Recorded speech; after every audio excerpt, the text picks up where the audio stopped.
A tentação de Jesus no deserto à luz da graça. Texto base. Então foi conduzido Jesus pelo Espírito ao deserto para ser tentado pelo diabo. Mateus 4:1. Número 1. Por que Jesus foi ao deserto? Então foi conduzido Jesus pelo Espírito ao deserto. Mateus 4:1. À luz da graça, entendemos que nada em Cristo foi por acaso. O Espírito o conduziu ao deserto para que ele enfrentasse e vencesse a natureza caída da humanidade, a carne, o ego, a autonomia. Deus enviou seu Filho em semelhança da carne do pecado e pelo pecado condenou o pecado na carne. Romanos 8:3. Número 2. O que é o diabo no contexto da graça? A palavra da graça nos revela que o diabo não precisa ser visto como um ser externo ou mitológico, mas como a mentalidade carnal, a proposta do ego, do orgulho e da independência de Deus. Porque a inclinação da carne é inimizade contra Deus. Romanos 8:7. Cada um é tentado quando atraído e engodado pela sua própria concupiscência. Tiago 1:14. Assim, o diabo no deserto representa a proposta da carne tentando desviar o filho do seu caminho de obediência. Número 3. As 3 tentações propostas da carne. Primeira tentação, transformar pedras em pão. Se tu és o Filho de Deus, manda que estas pedras se tornem em pães. Mateus 4:3. Interpretação pela graça. É a tentação de usar o poder de Deus para benefício próprio, viver para si, suprir necessidades da alma sem depender da palavra. Mas ele respondeu, está escrito, nem só de pão viverá o homem, mas de toda a palavra que sai da boca de Deus. Mateus 4:4. Luz da graça. Cristo vence a tentação da carne ao afirmar, meu sustento é a palavra, não o poder nem a necessidade física. Segunda tentação, lançar-se do penáculo do templo. Lança-te daqui abaixo, porque está escrito, aos seus anjos dará ordens a teu respeito. Mateus 4:6. Interpretação pela graça. É a tentação de provar sua identidade pela performance, buscar glória, aplauso, reconhecimento. É usar a promessa de Deus como manipulação, não como fé. Respondeu-lhe Jesus, também está escrito, não tentarás o Senhor teu Deus. Mateus 4:7. Luz da graça?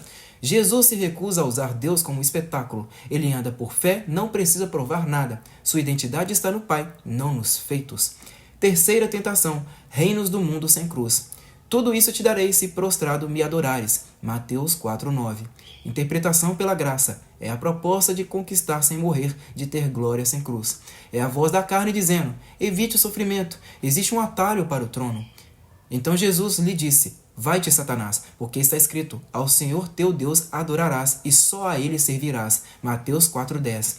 Luz da graça. Jesus vence ao escolher o caminho da obediência até a morte, pois a realeza verdadeira passa pela cruz, não pelo atalho. Fez-se obediente até a morte, e morte de cruz, pelo que também Deus o exaltou soberanamente. Filipenses 2:8-6. Número 4. Jesus venceu na carne aquilo que Adão caiu. Adão cedeu à carne no Éden, queria ser como Deus. Gênesis 3:5. Jesus, o segundo Adão, venceu no deserto como um homem cheio do Espírito.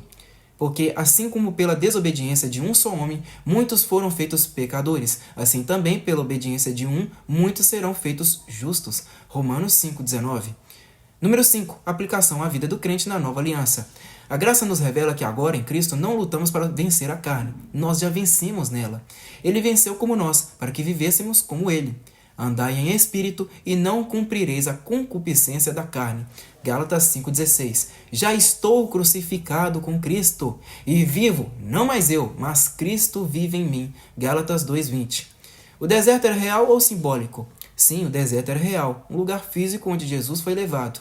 Mas, à luz da graça, o deserto também é simbólico, representando uma realidade espiritual mais profunda, o lugar de confronto entre a carne e o espírito.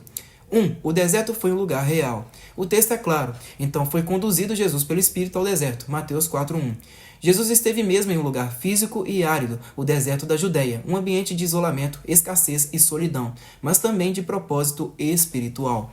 2. O deserto tem um significado espiritual. A palavra da graça nos mostra que tudo o que está nas Escrituras aponta para Cristo e para realidades espirituais. O deserto físico prefigura o lugar onde a carne é confrontada, a identidade é provada e a obediência é formada.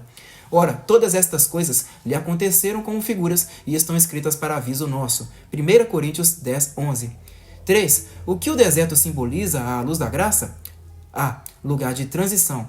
Assim como Israel passou pelo deserto antes de entrar na terra prometida, Jesus entra no deserto antes de iniciar o seu ministério público. Israel falhou no deserto, Jesus venceu no deserto. B. Lugar de prova da identidade. Jesus havia acabado de ser declarado Filho de Deus no batismo, Mateus 3,17. Logo depois, no deserto, a carne vem com a dúvida: se tu és o Filho de Deus, Mateus 4,3. O deserto é o lugar onde sua filiação é testada não por palavras, mas por confiança. C. Lugar de confronto com a carne. O deserto simboliza a vida sem os recursos humanos, onde só a dependência de Deus sustenta. E foi-lhe dito: a minha graça te basta, porque o meu poder se aperfeiçoa na fraqueza. 2 Coríntios 12:9. 4. Para o crente hoje, o deserto é uma condição, não um lugar. Na nova aliança, o deserto não é geográfico, é espiritual.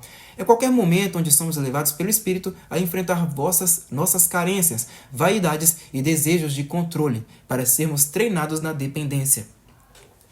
Se vivemos no Espírito, andemos também no Espírito. Gálatas 5:25.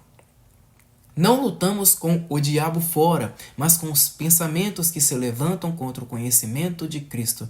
2 Coríntios 10:5.